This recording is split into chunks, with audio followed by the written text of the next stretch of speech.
Hey guys, welcome back to the channel. Today we have a very special review. We're going to be reviewing actually my dad's completely custom 1981 Pontiac Firebird.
Alright guys, so basically this is a 1981 base model Firebird that originally had a naturally aspirated 3.8 liter Buick V6 in it that basically only produced a measly 110 brake horsepower from factory. Now there's basically a completely different engine in it, but the entire car is pretty much completely different. So just a quick backstory before we get into the review. My dad has actually had this car since 1995. And in 1995 is actually when he first engine swapped it from a V6 to a V8. Now that engine's still not in this car today because that engine actually blew up on him during a road trip in 1999, right before I was born. So this car has basically sat since then, and he's been collecting parts for it and has been rebuilding it throughout my childhood. This car, how it sits right now with this new engine, actually first ran in right around the end of 2015, and on the end right around in the fall of 2016 was actually the first time that it actually drove on the road again.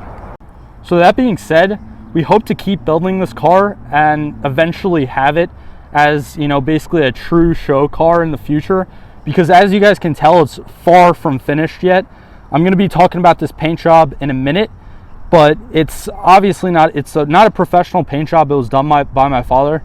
And in the inside, like on the seats and everything, there's still like rips, and it's still just, it's not finished yet. So we're going to be definitely going to be working on it a lot more in the future as well. So before I actually get into explaining all the different parts that makes this specific car so unique, I'm just going to go over some factory specs for the original 1981 Pontiac Firebird. So this 1981 Firebird was originally 196 inches long, 73 inches wide, and about 50 inches high. So this car is probably right around those factory specs, but as one could assume, since it sat for so long, it was basically completely like rusted out when my dad started working on it again. So basically we had to put a new deck lid, and it also has a new like wing and everything, that new ducktail wing. It also has new front fenders and new rear quarter panels and new front and rear bumper covers. They basically all had to be replaced because of rust, and there was a lot of fabrication involved. Now coming into the front, we can actually see this massive steel cowl induction hood that my dad basically custom made for this car. Now he actually did this out of necessity because, well, I'll show you guys the engine in a bit, but basically the air filter goes right through the factory hood line, so we kind of had to make something to cover it up. And again, as you can tell, nothing's like really finished on this car, but in my opinion, I think it's a really awesome design, and it's going to look fantastic once it's finally painted. So now just to talk a little bit more about this specific paint job on this car. So it was really just done in our driveway. It was underneath a tent. My dad tried to cover it as best as he could, and it's literally just Rust-Oleum black satin that you can like find in Home Depot, and he mixed it with acetone, and he really just wanted to paint this car to protect it so that it didn't start to rust again. Now, like I keep saying, this car is definitely not a finished car by any means, but we do definitely have plans to finish the car, and we also have plans to get it professionally painted in the future as well. All right, so now to actually move on to the wheel setup that's on this car. So these wheels were actually given to my dad by an old friend of his, and they're basically just 15-inch vintage GM rally wheels, and they're wrapped in Mastercraft Avenger GTs. Now on the front, they're just 235 by 60 by 15s, and on the back, they're 275 by 60 by 15. So they don't really provide much traction, but again, they're street tires. If we actually move on to these rear wheels, or the rear tires rather, you can see like all the tread that's on these tires. Now they're pretty much all season tires, so my dad can, you know, have fun with his car and he can still drive it on a regular basis. Another pretty cool thing about this car is that underneath all the wheels, we basically converted the entire braking system into 4-wheel disc brakes instead of the drum brakes in the rear that it originally came with. And we also have stainless steel brake lines all throughout the car, so it helps it stop a lot better. All right, so now to actually talk about this car's suspension. In the front, it's basically just a completely new front end suspension that's only really a year old. Now my dad actually replaced the inner and outer tie rod ends, the adjusting sleeves, the center drag link, the idler arm, the upper and lower ball joints, and it also has all new control arm bushings that are all basically from Moog and Prothane. It also, by the way, it also has springs in the front from Eibach that make the car sit 1 inch lower in the front than what it would from factory. So now going on to the rear here, we can see the Lakewood traction bars that were completely modified to fit this vehicle, and they really help it like launch and squat down. But again, with these tires, like, it's still very fast and it still has a lot of power, but with these back tires, these all seasons, it's not really going anywhere soon. But you can see, I don't know if you guys can see them, but basically that is one side of the traction bars in the back there. All right, so now we get the hood up and we're actually just going to be talking about this engine. So the engine that's in it right now is a 350 Chevy. Anyone who doesn't know cubic inches, it's basically right around 5.7 liters. It's a naturally aspirated V8. It's just a regular cast iron block, but it also has Skugandicki Vortec heads with Z28 valve springs out of a Z28 Camaro. Now they're pretty much high performance valve springs. Also, this engine has an Edelbrock 650 CFM carburetor with an electric choke and an Edelbrock RPM air gap intake manifold. Now this engine also has an HEI distributor, which is basically a high energy ignition from General Motors. And also, if we look on the headers, they're basically just regular Summit Racing headers. I don't know if you guys can see them too well. I'll go to this side, but they're ceramic coated and they really don't look good. They're basically getting all rusted out, so we definitely plan to replace them with stainless steel long tube headers. And those headers basically just go to 2.5-inch stainless steel full pipes exhaust system. It has an off-road X pipe, so you know, no catalytic converters, but it's not a straight pipe. It does have mufflers on it. It has Pipes Street Pro mufflers. Now, even though it does have mufflers in it, it still has no cats, and it's still a big carbureted V8. So it definitely sounds loud. It definitely sounds awesome when you're driving around. Now, another thing too, I'm not going to really talk about power because, well, if you know these engines, you know what power these engines are capable of. But we've also never really had it on the dyno, so we don't know exact power. So I'm not really going to be getting into that today. But basically, this engine puts the power to a 200 R4 transmission, which is basically a 4-speed automatic transmission, or it's 3 speeds with an overdrive. Now, that overdrive is a 0.67 gear ratio. It also has a shift kit and art car internals, and that transmission is actually taken right out of a 1986 Monte Carlo. So now this car actually does have a 4.9-inch rear in it, right out of a 1977 Lincoln Versailles. Now, before I get into that, I did also want to say that this car also does have a custom drive shaft with completely new universals, and it's basically made to fit the 200 R4 transmission from General Motors with the 4.9-inch rear. So the 4.9-inch rear actually does have 411 Richmond gears in it with a positive traction unit or a limited slip differential, if you know it by that. Now, we do have to check that because the last time this car did a burnout, it was just a one-wheel peel, and both tires are supposed to hook up. So we're definitely going to have to take a look at that positive traction unit. Probably the clutches are going to be need to be taken out and replaced. Now, also in the rear of this car, before we start driving it, I did just want to say it does have a stainless steel gas tank that's 21 gallons, and the entire fuel system is all aluminum fuel lines. But before I actually drive this car, I did kind of just want to bring you guys into the interior and show you guys that it's, you know, it's definitely not finished on the inside.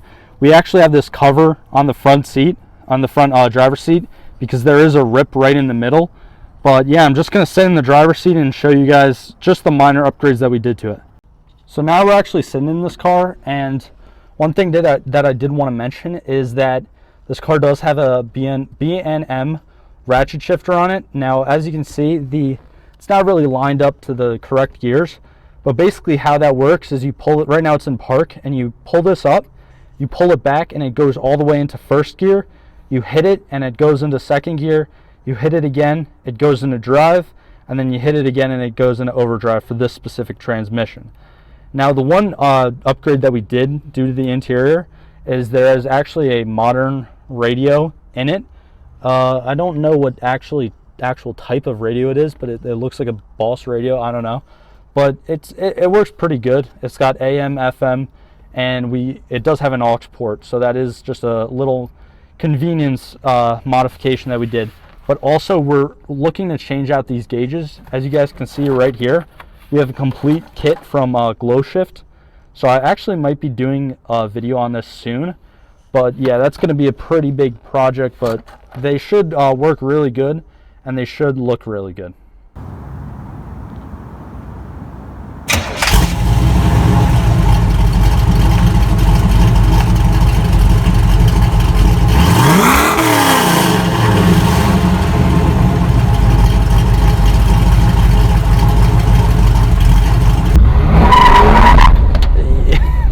Yeah, like those rear tires are just begging for help in the back, because this engine is obviously, it's worked, so it is making really, really good power and a lot of torque, but the suspension is also really, you know, I don't say like super tuned, but the suspension is really like dialed into what would be ideal for this car. I mean, just driving this car, it's just such a good feeling every time that I'm in it, let alone driving it, because I mean, you got to think of it like from my perspective.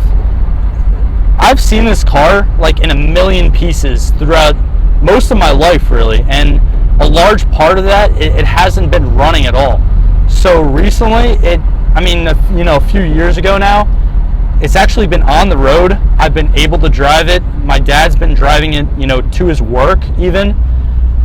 And we've just been having a lot of fun with it. I hope to do a lot more videos with this car in the future, like DIY videos, stuff like that, just as I'm doing with my Mustang.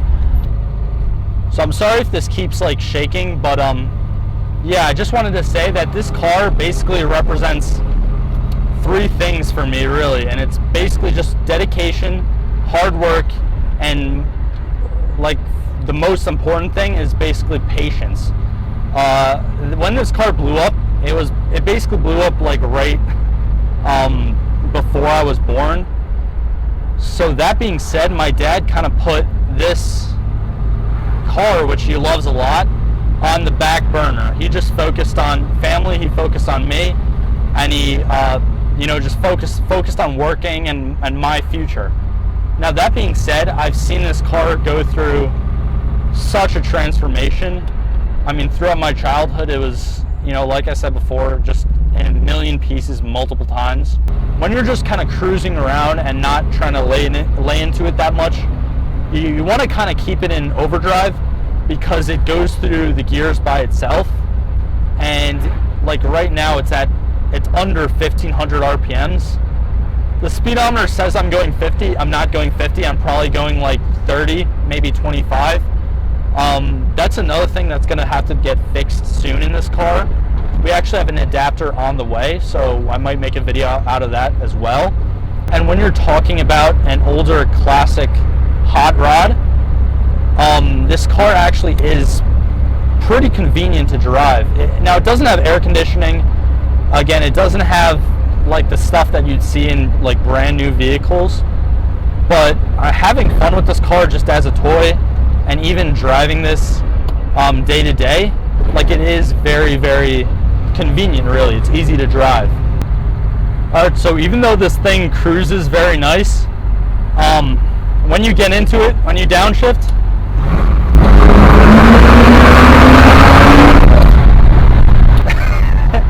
it pulls so good. That was just a downshift into a second, and probably around half throttle, and it sounds amazing, it feels amazing, and it just pulls so good.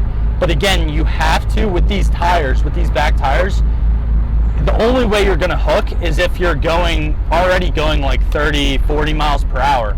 If you're going any slower than that, and you downshift into one of those lower gears, it's gonna break loose. It's gonna do exactly what it did when I kind of took off starting it before. But that being said, that's basically just gonna wrap up today's video. It's been a really, really fun review. If you want to see more of this car in particular, definitely be sure to subscribe and be sure to hit the like button. It helps out a lot. And, you know, just share it with your friends, because it helps out a lot.